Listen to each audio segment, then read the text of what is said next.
Terima kasih sudah mampir ke channel Rumah Cerita. Jangan lupa like, komen, subscribe, dan share konten ini biar kita makin semangat bikin kontennya.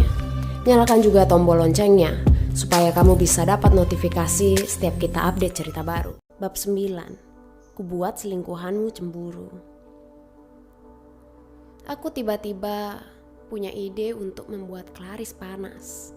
Lihat saja, akan kurusak hubungan percintaan terlarang kalian dengan kecemburuan. Meski tak paham dengan mauku, Yovan mendekat dan menuruti ketika aku minta berpose.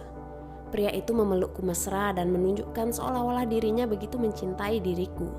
Meski aku tahu dia lebih mencintai uangku dibanding aku sendiri. Buat apa sih, Mi? Kamu kalau gini kayak ABG aja sih, protes Yovan ketika aku kembali memvideokan adegan kemesraan kami. Aku pengen punya kenang-kenangan, Pi. Bukti bahwa kamu masih sayang dan cinta sama aku. Manjaku sembari terus merekam aktivitas keintiman kami. Enggak usah begini juga, aku masih sayang dan selalu cinta sama kamu, Mi, rayu Yovan sambil berusaha meraih telepon pintarnya dariku. Ia seperti ingin menjauhkan benda itu dari jangkauanku. Aku terus mengelak dan merekam adegan demi adegan kebersamaan kami sebagai sepasang suami istri. Jujur, sebenarnya aku jijik melakukannya. Tetapi demi melawan pelakor, aku harus lebih menggoda dari penggoda itu sendiri, kan? Mi, kalau kamu fokus merekam gitu, kapan kita akan melakukannya? Gerakan kita juga akan terhalang kamera, protes Yovan mulai kesal. Benar juga kata Yovan. Aku jadi mendapatkan sebuah ide lebih gila lagi mendengar ucapannya. Aku tersenyum dan menuruti pinta Yovan. Aku turun dari ranjang dan meletakkan telepon genggam di nakas dekat tempat tidur kami. Kuperlambat gerakanku agar punya waktu untuk membuka akun aplikasi hijau milik suamiku dan menyalakan panggilan video. Pada siapa panggilan itu kutujukan? Tentu saja pada klien spesial Malang. Setelah sempat kuatur suara pada volume yang paling rendah, kusandarkan benda pipih bergambar apel boncal itu pada lampu tidur agar kameranya bisa mengarah ke peraduan kami dan mempertontonkan apa yang kami lakukan pada si penerima panggilan video. Lama amat sih, Mi, manja Yovan tak sabar saat aku mendekatinya di atas tempat tidur. Minum pil KB dulu, sayang.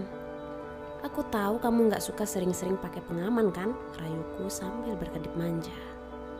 Yovan jadi makin bersemangat melihat tingkah menggodaku.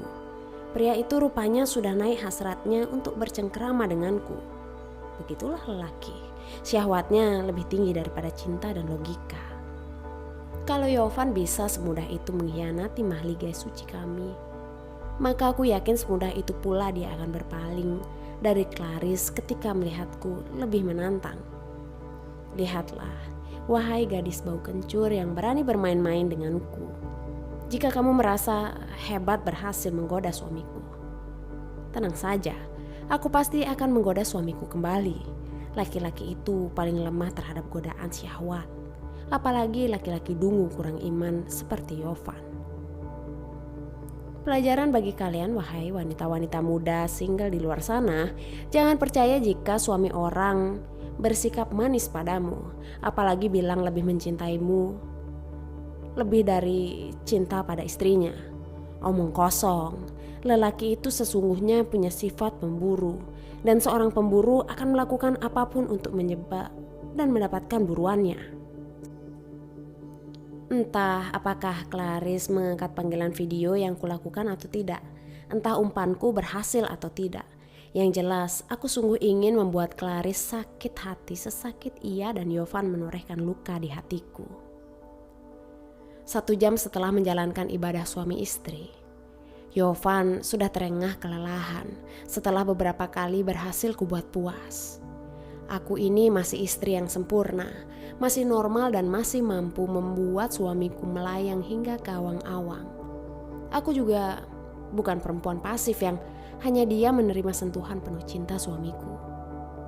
Kalau sampai suamiku berselingkuh sudah bisa dipastikan, dia saja yang memang ingin main-main dan memuaskan syahwatnya yang tidak akan ada habisnya itu.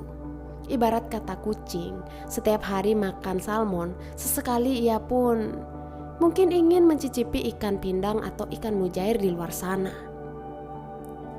Menyakitkan memang menerima kenyataan bahwa segala kesempurnaan dan pelayanan prima yang aku suguhkan sebagai istri di rumah telah diselewengkan oleh lelaki imam rumah tanggaku.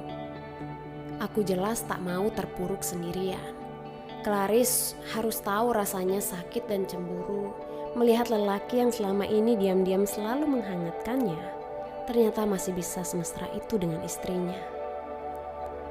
Mi, papi bahagia deh, siang ini kamu luar biasa. Nggak males dan ogah-ogahan seperti biasanya. Tumben Mi, ada apa? Tanya Yovan sembari terengah. Enggak, aku cuma takut kehilangan papi aja. Takut papi berselingkuh di belakang aku, jawabku berbohong. Sengaja aku pancing Yovan untuk membahas kasus perselingkuhan. Meski telah melabrak Clarice dan Yovan tahu itu. Nyatanya kami memang belum ada pembicaraan mengenai permasalahan itu. Yovan tidak berani membahas dan aku lebih memilih menyindir halus saja. Mami masih percaya sama ucapan Wina? Papi tuh sayang banget sama kamu, Mi. Nggak ada wanita lain di hati papi selain kamu, ujar Yovan membual. Pria itu lalu mengambil posisi miring dan memelukku yang terlentang di sampingnya. Kamu sempurna, Mi, istri dan ibu terbaik untuk anak-anakku, bual Yovan membuatku sakit telinga. Rupanya pria di sampingku ini tidak berani mengaku telah berselingkuh dengan Clarice. Ia memilih menutupi semuanya dan bersikap begitu manis padaku. Bualan Yovan membuatku jadi punya ide lain lagi. Ku ambil gawai suamiku dan kulihat panggilan video telah mati. Berarti wanita itu sempat mengangkat panggilan video yang kulakukan tadi. Semoga saja perempuan muda yang tengah berani bermain cinta dengan suamiku itu merasakan bagaimana sakitnya kecemburuan. Kamu ngapain, Mi? Tanya Yovan saat aku kembali ke sisinya dengan menggenggam benda pipi bergambar apel buncel miliknya.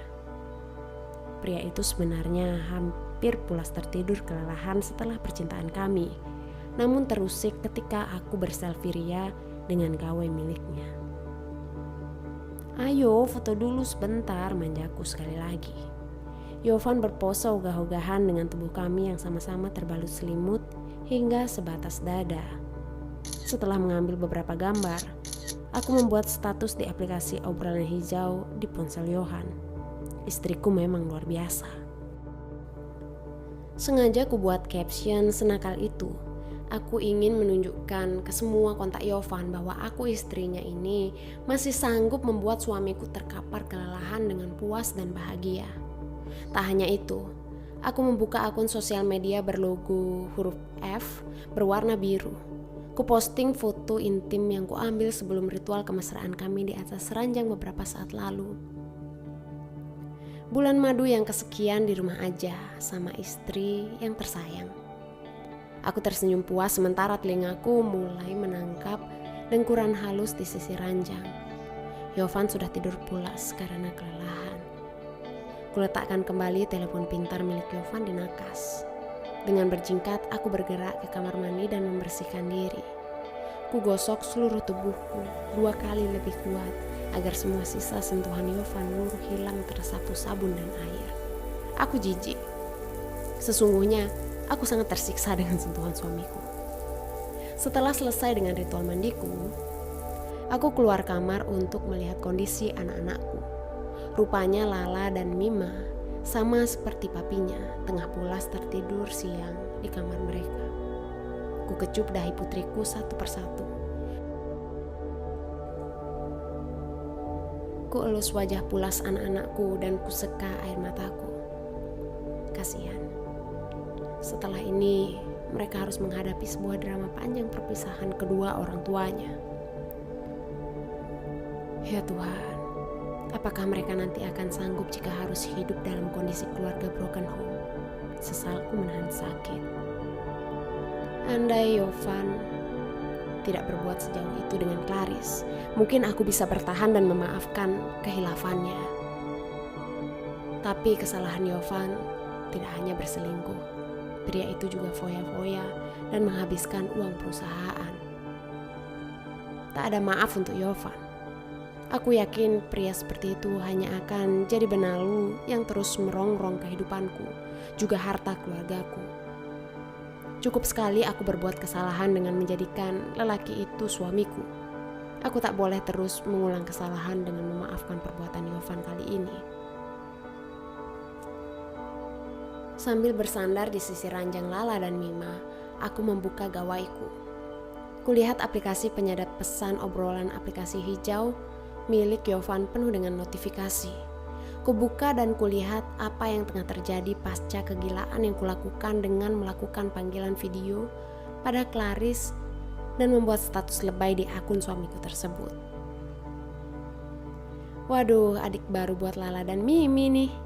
Kutemui beberapa pesan serupa dari kolega dekat kami. Ada juga teman-teman Yovan yang merespon status tersebut lewat obrolan pribadi. Tanganku terus bermain di atas layar telepon pintarku. Ku cari obrolan pribadi dari klien spesial Malang tersebut. Apa-apaan sih Mas Yovan? Menjijikkan. Hanya itu rupanya respon Clarice setelah melihat kemesraanku dengan Yovan lewat panggilan video. Meski begitu, aku yakin Clarice pasti kecewa dengan suamiku. Kita tunggu saja perseteruan pasangan haram itu nanti setelah Yovan terbangun dan menyadari kegilaan yang telah kuperbuat. Dari pesan obrolan, aku beralih pada emailku yang sudah penuh dengan laporan yang disetorkan Ferdi. Kubaca satu persatu file yang menunjukkan bobroknya salah satu kantor cabang yang diamanahkan papa padaku itu.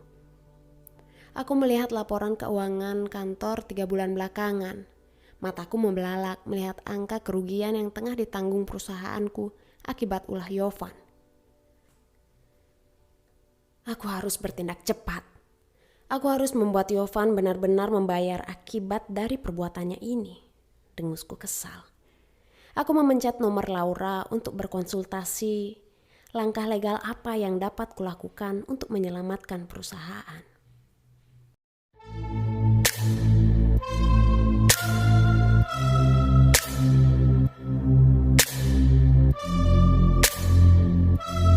Terima kasih sudah mampir ke channel Rumah Cerita. Jangan lupa like, komen, subscribe, dan share konten ini biar kita makin semangat bikin kontennya. Nyalakan juga tombol loncengnya supaya kamu bisa dapat notifikasi setiap kita update cerita baru.